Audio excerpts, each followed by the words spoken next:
Okay, this is something that the gods and I talk about all the time. So, and this trucker reminded us. So there was a trucker, and the trucker was like, you can't go to the bathroom and talk to me about sex powers. Like, I can't mix and match these things. You can't talk about the bathroom and then, like, we work on our sex powers and sexual stuff. Like, not working. Up here, lady, not working, says the trucker. And the gods and I thought of something we haven't said in a while. And we were all chit-chatting as gods and people and stuff. In all of our secret ways, we talk. Or gods and angels, we just talk. And we were remembering something that we were talking about when we lived in that trailer. If you're in love with the shit out of your wife's ass, you really do love your wife for who she is. Because her spirit, her soul, her decisions, everything she is, good and bad, throughout her whole lifetime, is in her soul. And it sits by her intestines, her bladder, and more. So her soul, full of how good or bad overall she really is, sits right next to her pee and her crap. So when she takes a shit or a piss, if her husband is so in love with it, like it's an aromatherapy, he truly is that in love with his real wife, not what she may pretend to be here and there or anything else. When you can't stand that your husband or wife take a shit, after they take a shit when you can't stand their shit, you don't really love them for them. You love what they pretend to be. Isn't that sad? And it's so sad because what is Earth? Earth is fake shit. So you go on a date with your husband, okay, but he'd be your boyfriend. So you go on a date with your boyfriend and you have to act like a hot, pretty, perfect girl. That's how you date until you decide to marry. Then you get married and you want to let it all hang out because, hey, I don't have to pretend to be hot and perfect. Like, we're not dating no more. We're married, so I get to let it hang out. Then you realize if they ever really love you for you. The best you can be, take a shit right in front of them before you even date. And be like, I'm taking a shit. Do you smell it and fall in love? No, I can't date you.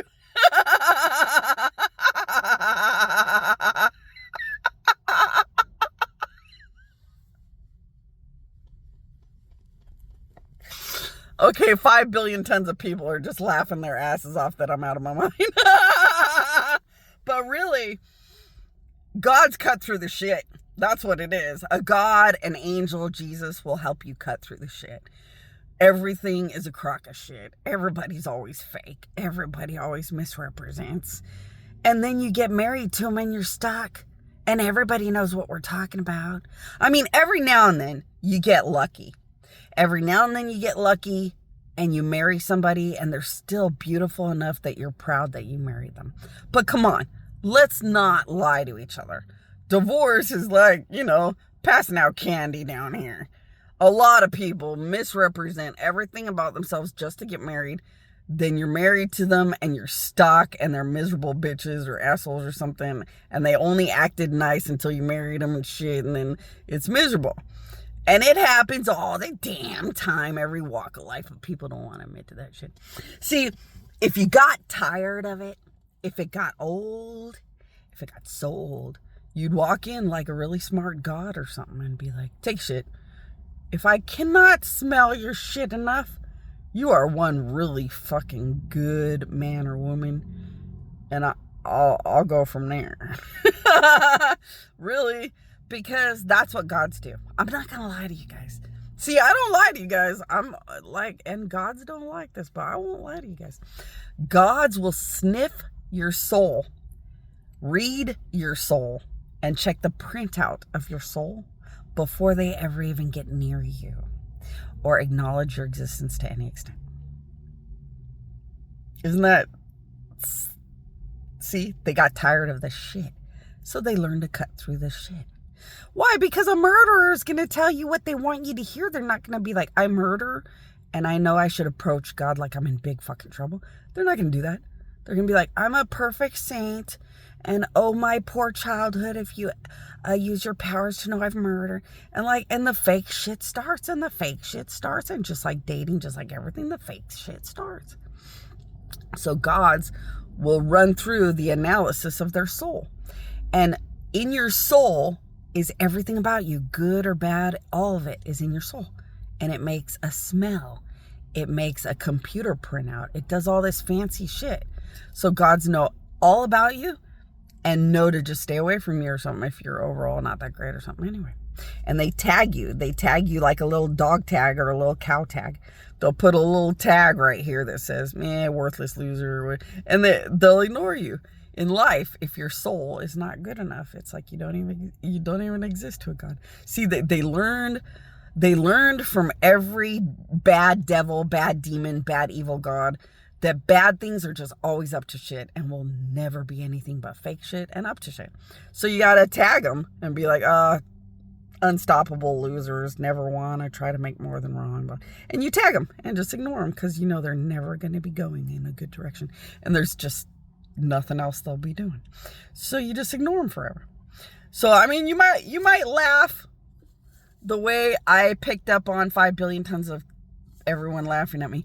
But really, if you ever get tired of it and want to cut through the shit, try it. Or if you're a rich person, if you're a really wealthy person, have people take a shit until you're like, hey, this person took a shit and I can sit in this bathroom. This person took a shit and I don't mind how it smells in this bathroom. Okay, and then take that person where you didn't mind the shit out of their bathroom trip and go analyze their brain and their inner self, and it would match to something that you would love or like or want to be around. And that's what it means. Now, if you're a shitty person, you want a shitty person to take a shit, and you'd find that very magical and beautiful because you relate to and bond with the beauty of shittiness. If you're a bad person, you'd want them to take a shit and you'd want it to stink like bad people stink. And if you're good people, you wouldn't like anyone's bathroom trip except another person that's just as beautiful and good as you. Because a lot of people like to be around good people or shitty people, whatever their kind of personality is. So see, when you love their bathroom trip, everything about them, you know you're going to love and marry and be happy to be there. Because their shittiness, their goodness, their good and bad, all of it overall is something you bond with and like, which is why you can easily, happily be in their bathroom trip.